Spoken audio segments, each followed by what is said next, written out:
నిర్బంధించడం అంటే ఎలా ఉంటదంటే ఒక చుట్టూ 10 మంది కాదు, దాదాపు 20,000 మంది ఆయన నిర్బంధించారు.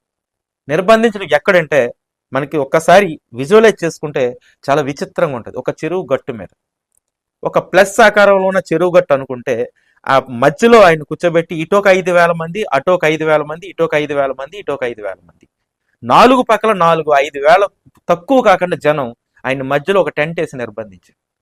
నిర్బంధించిన వ్యక్తిని ఏమైనా హింసిస్తారంటే కొల్లేరు ప్రజల ట్రీట్మెంట్ చాలా విచిత్రంగా ఉంటుంది.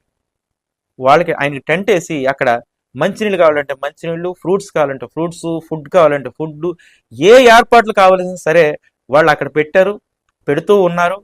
చాలా రిక్వెస్ట్గా, అయ్యగారు మీరు మా జీవితాలు నాశనం చేయొద్దు అయ్యగారు, మీకు ఏం కావాల్సిన మేము ఇస్తాం అయ్యగారు, ప్లీజ్ అయ్యగారు అని బతిమాలతో ఆయన నిర్బంధించారు. ఆయన నిర్బంధం నుంచి బయటకు తీసుకురావాలంటే ఎవరి వల్ల కాదు. ఎందుకంటే కేవలం ఒక 15